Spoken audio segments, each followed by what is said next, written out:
The following video is part of an online course that helps with theory and standards. There's more details in the links below. So this is going to be all about those PADI exam questions that relate to breathing.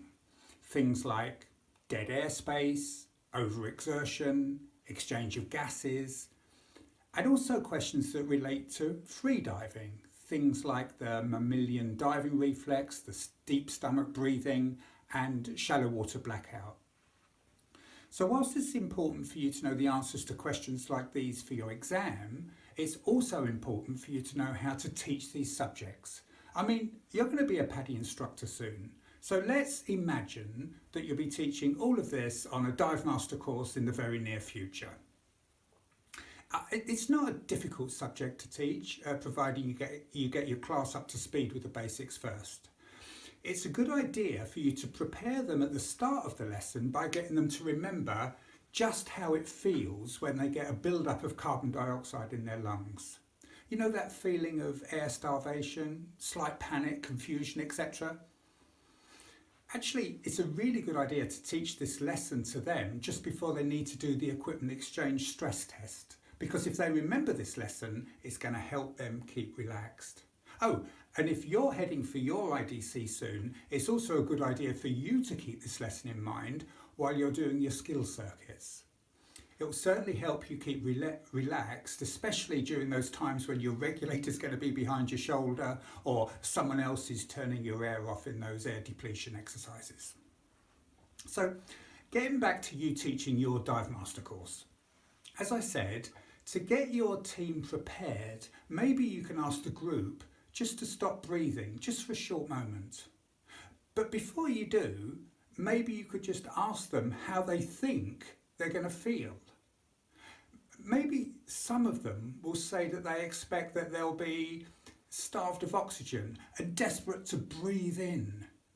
But that's not going to happen, is it? That won't happen, because if you ask them just to stop breathing, I mean mid-breath, in other words, no big deep breath in, just stop. And then after a short while, they'll begin to feel that build-up in their lungs. And far from feeling starved of oxygen, they'll all feel the need to breathe out. And virtually everyone in your class will exhale forcefully after a short while. It's that urge to get rid of carbon dioxide that's the real priority.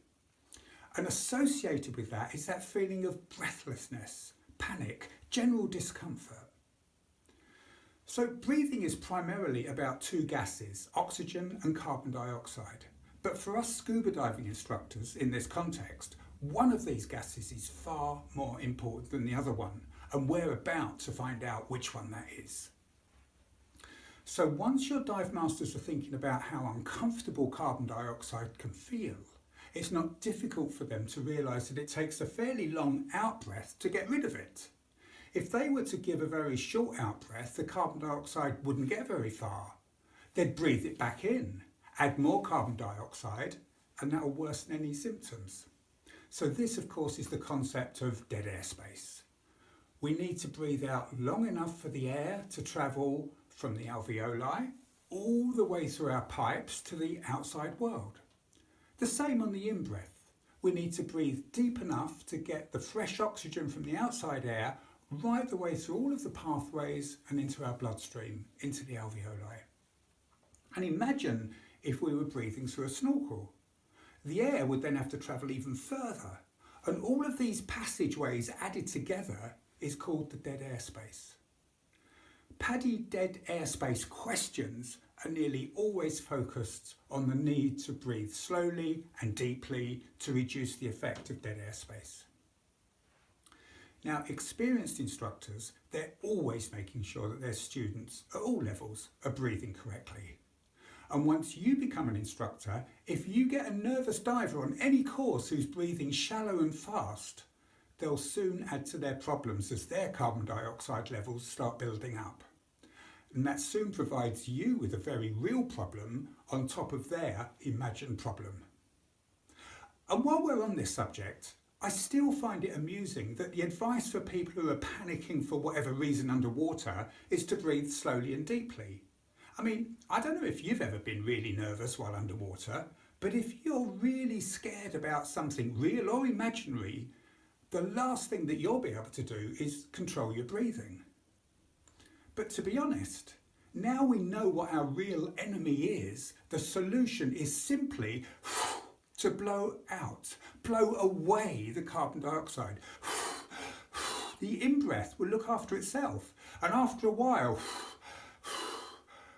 you'll soon calm down. It's only then that you can retain control over your breathing.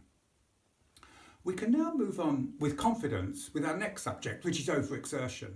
It's very much like everything that we've already spoken about here. In fact, anything that can make our breathing shallow and fast will cause problems with carbon dioxide.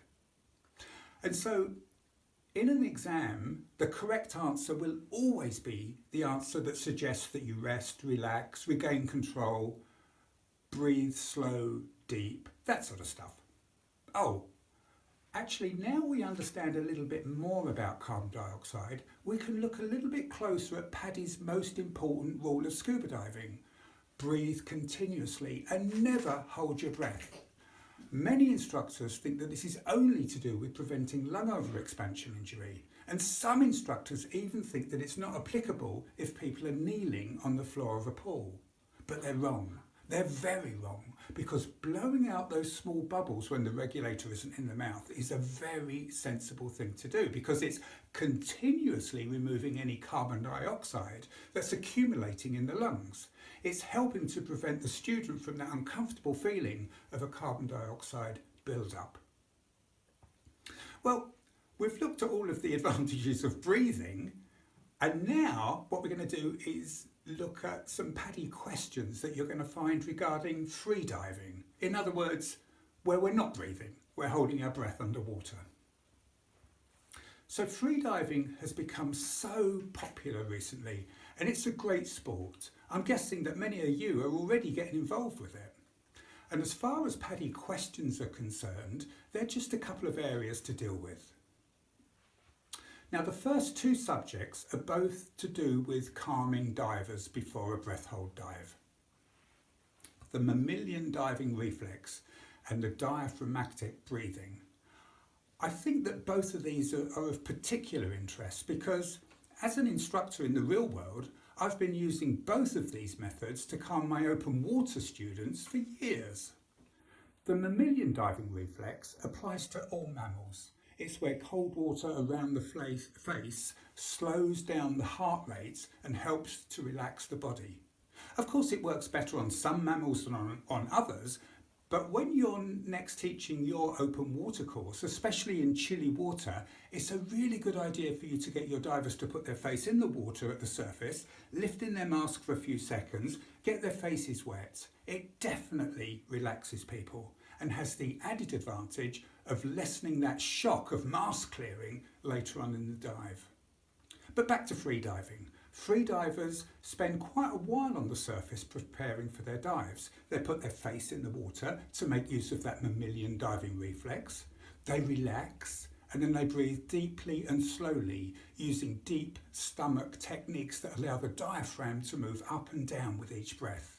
This calms the breathing, calms the body and calms the mind. The idea is to get as relaxed as possible while at the same time avoiding hyperventilation. Now, continue with free diving. There's nearly always a PADI question about shallow water blackout. And this is where if a free diver is going to pass out, it's often near the end of their dive when they're ascending and getting close to the surface. And the reason is that while the free diver is still at depth, and the surrounding pressure is high, any oxygen left in the body is a higher partial pressure, keeping the diver conscious. But as the diver ascends, the surrounding pressure reduces, lowering that partial pressure continually. So by the time they're reaching the surface, the partial pressure of any remaining oxygen is extremely low, and sometimes this leads to unconsciousness. And that's why it's called shallow water blackout, because the partial pressure of oxygen is so low at shallow depths. Anyhow, there's not much left in this section, but since we've been talking about oxygen, And this is a little bit out of context, but PADI often ask a question about the dangers of breathing pure oxygen at depth. And the danger will, of course, be oxygen toxicity. So that's it. So, as usual, just to make sure that you're up to speed with all of this stuff, I've added some typical PADI exam type questions in the next lesson. So good luck with those, and I'm looking forward to speaking to you again in the next video. See you then. So let's take a look at what's in your course. Over here on the left hand side we can see the main headings. I'm sure you can recognise these words. So they're the theory sections plus standards. Now within each of these categories we can find that there are several lessons. I think overall there's about 40 lessons. And each of those lessons are broken down into, well, either videos like this one here. And so let's take a look at some of the questions. There we go. So a video. Some of these are broken down into some presentations here. So we've got like presentations. If you haven't dived for a while, and what program? We have quizzes as well. So we have questions which are very PADI type of questions. So you can see these questions here, and we've got 4 answers, just like you have on most PADI exams. The difference between this and PADI exams is the fact that if you get the wrong answer here, not only will it tell you you've got the wrong answer, but it will also give you some guidance as to what the correct answer is and why it's the correct answer. So that's great. So you can work through all of those sections, and when you have done, you'll be ready for the final mock theory exams. And we've got 5 here, A, B, C, D and E. And each of these exams is written with the same content and the same format as those exams that you're going to find on your final instructor exam. The wording of the questions, of course, isn't the same. That's not the intention. The idea is that you can understand this and teach it to others as well, if necessary. So here we've got a mock exam, 5 different subjects, 12 questions in each subject, just like you'll find on the IE. You can work through all 5 exams and you can mark them yourself. Here's the answer key. When we move on to standard exams, we've got the same. You can see that we've updated these like the theory ones as well. These are 2021, so all of these are going to be answers you can find in the latest PADI instructor manual. So once again, we have exams structured exactly the same as you'll find on your final instructor exam. So work through these and answer those. And when you've done that, you can mark your own. Here we go. Now you can mark your answers. And not only have we got the right answer, but because the standard exam, the whole point of a standard exam is that you know where to find things in the manual. It's not necessary to know everything about an instructor manual in your own head. You do need to know where to find the answer. And to help you here, every single question that we've got where you can find it in the latest 2021 instructor manual. So here, like this, for example, this you'll find in the link in courses section on page 43. So that's the structure of this program. It's a lot of fun working through it. I'm looking forward to working with you. And when you're ready, we can start the first lesson, which is, of course, everybody's favorite, physics. Look forward to seeing you there.